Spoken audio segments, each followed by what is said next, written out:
Stop treating me and my mom like we're your family platoon! Hey! Leave Joyce out of this!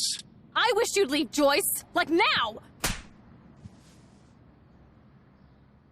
Seeing this kind of family violence, and it's something you can have encountered as a player. I think we all know some people who got some difficulties, and you can have by yourself also. Here, the choice you're going to take will have consequences on the relation between Max and Chloe, but also on her father.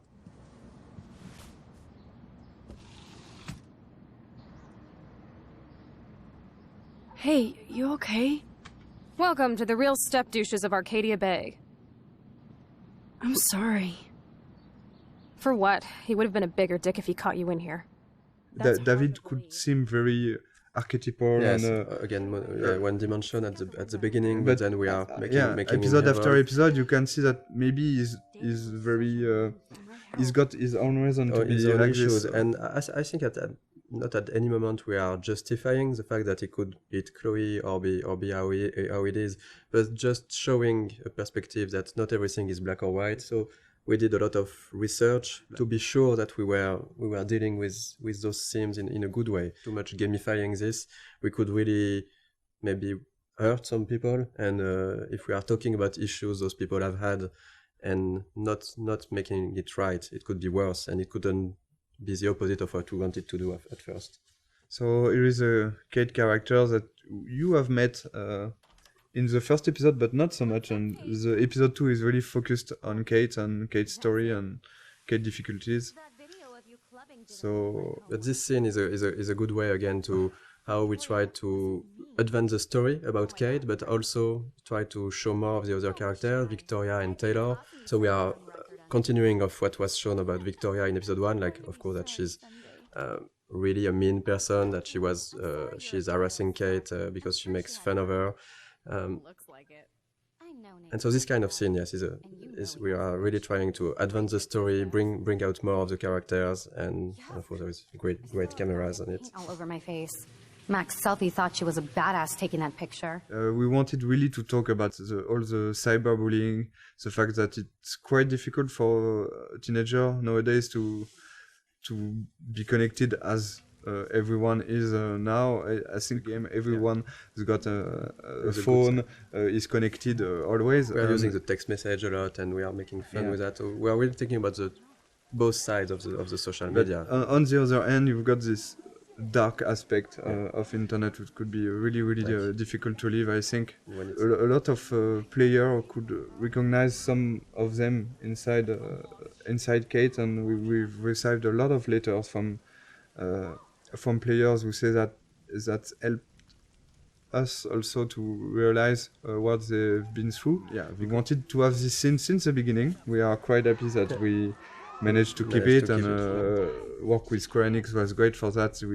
We managed to keep a lot of difficult scenes like this one. It's not only about talking about those themes, it's also to be sure that it's anchored inside our story.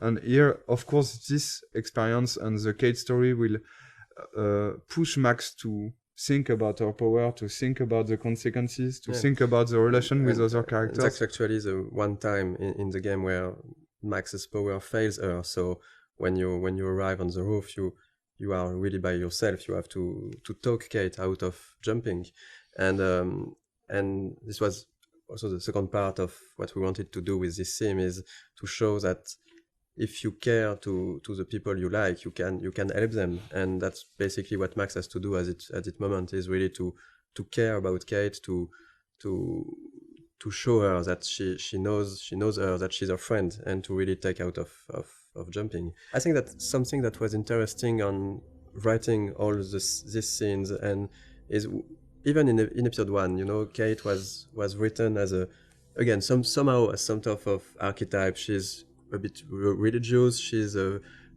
for abstinence. She has this basically pro-life ideas. So maybe some of the players could think that she's boring character, but the way we evolved her and write her in the other episode, we really wanted to show that even if you go past the first appearance of someone, that's something that you might feel not interesting or different to you, you can find really good things and interesting things in each person. And I was really happy the way that the community reacted to Kate as a character.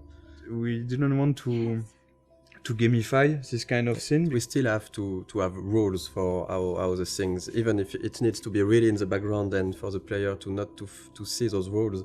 But in the end, we still need to create the scene with the scripting and a way to make it work. So it was really hard to find the good balance to make it feel the more transparent as possible for the player and just find a good way to have the feeling that it's really a dialogue between Max and Kate. And it was a really hard one to write. There is a lot of branches, there's a lot of variations, and I think even in the voice recording it took a really long time. It was one full session just for Hannah and Diane who plays Kate. It was really important for us to keep this going after in the other episode and not just okay, we have done the scene and so no, we go to the following of the game.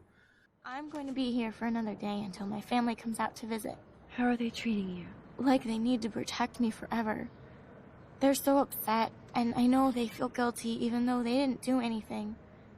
I was surprised how many we wanted from to talk about this theme of euthanasia, but to find a way to talk about it that would be respectful for any sort of position. Because it was really important to not try to say this is right, this is wrong, and to let the player really see how he wants to play this scene at this moment based on what he felt for the situations, for Chloe, for her parents and everything. And that was that was not easy to find this balance when doing that. And again, it's because it's interactive and it's a video game that this scene is so strong, I think. If you just see a scene and just, okay, this is the director point of view and that's it, I accept it or not, but here it will be your choice. You really have to take your time and think about it before making your choice. So and we've seen all kind of reactions. We've seen players who immediately say, no, I can't do it, or other players who immediately accept what Chloe is asking. Of course, it's Chloe, I'm accepting, and a lot of others who are hesitating for 5-10 minutes or so. And I think that we've been, I like that we did that, but we've been a bit mean to the player because we give them a third choice of maybe I cannot take any choice on this, but then you have still to take a choice. Yeah. But I think it was stronger because it was, what we wanted to do with that is to show that at a point you have to take responsibility for your actions and decide something. You cannot get an easy way out.